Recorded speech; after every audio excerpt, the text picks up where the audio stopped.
Perguruan IKS-P Ikra Sakti ini adalah sebuah perguruan yang mengajarkan kungfu atau Kun Tao, yaitu seni bela diri tradisional rakyat Cina dari daratan Tiongkok, dan mengajarkan jurus kera aliran selatan dan utara atau dalam istilah Cinanya disebut Nanpai Hojian atau Lampak Kau Kun.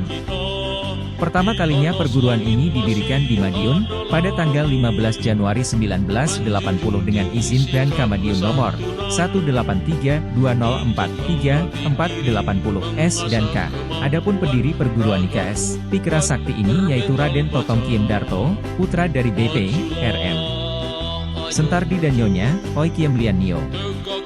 Aslinya perguruan ini hanya bernama Ikatan Keluarga Silat disingkat IKS Putra Indonesia, yang maksudnya IKS berpengharapan supaya siswa dan siswinya yang latihan di perguruan menjadi suatu keluarga melalui seni bela diri dalam arti persaudaraan.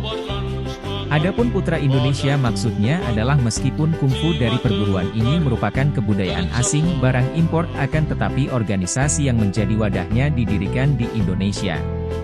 Sekitar tahun 1983, perguruan ini diberi tambahan nama baru di belakang IKS-P, yaitu Kera Sakti. Maksudnya karena perguruan ini mengajarkan jurus kungfu kera. Tetapi sebenarnya masalahnya adalah karena murid-murid dari perguruan ini lebih dikenal di masyarakat luar bukan sebagai murid perguruan IKS-P, tetapi murid dari perguruan kera. Bahkan banyak yang salah menafsirkan dengan menyebut murid-murid IKS di dalam pengertian yang lain. Jadi penambahan nama itu hanya berfungsi untuk memudahkan pengenalan dan terdengar lebih mengenal, sesuai dengan bentuk dari perguruannya sendiri. Nama Kera Sakti itu sendiri diambil dari nama San Gokong Kau Che Tian artinya Kera Sakti yaitu Raja Kera dari Gunung Huakosan di dalam legenda Tiongkok kuno yang terkenal cerdik, perkasa dan pernah mengacau kahyangan langit. Cerita tentang Siu, San Gokong ini pernah disalin dalam cerita serial bahasa Jawa di majalah Jayabaya yang berjudul Sang Prajaka, Serat Pangruating Bapakista. Di atas sudah dikatakan bahwa perguruan ini dari aliran Nanpai Hojian artinya Nan Selatan, Pi Utara, Hokera, Jian jurus Kung Fu. Maksudnya adalah perguruan ini mengajarkan kungfu dari jenis jurus kera yang mengkombinasikan tinju selatan dan tendangan utara sebagai kiblat gayanya. Menyinggung soal jenis gerakan jurus pada kungfu itu sendiri, terdiri dari bermacam-macam jenis, kungfu kera, bangau, harimau, Tai Kek Kun.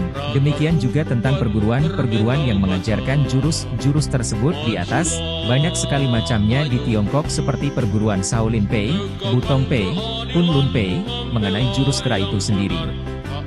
Meskipun terdapat gerakan-gerakan yang aneh dan lucu, pada pelajaran tingkat menengah dan lanjutan, tetapi sesungguhnya mengandung serangan yang membahayakan, penuh tipu muslihat, curang dan kejam sesuai dengan sifat binatang kera itu sendiri. Sehingga mampu bertanding dalam segala posisi, main bawah, main atas, bantingan dan lainnya. Untuk itu bagi para siswa yang ingin mempelajari sampai sempurna harus mempunyai fisik yang kuat, gesit dan lentur, karena kungfu yang asli sesungguhnya mempunyai hubungan erat dengan akrobat. Sedangkan tinju selatan itu maksudnya adalah gaya silat dari daerah Provinsi Hokkien yang mengutamakan permainan tangan, bantingan, main bawah. Hal ini terjadi karena pada umumnya penduduk di daerah Hokkien hidupnya di dataran rendah dan bekerja sebagai petani atau nelayan.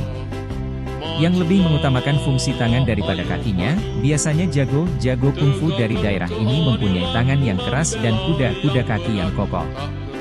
Kalau tendangan utara itu maksudnya adalah gaya silat dari daerah Provinsi Shantung, yang mengutamakan tendangan tinggi dan meloncat. Hal ini menjadi kebalikan dari daerah selatan, sebab penduduk di Shantung hidup di dataran tinggi, pegunungan sehingga kaki memegang peranan penting.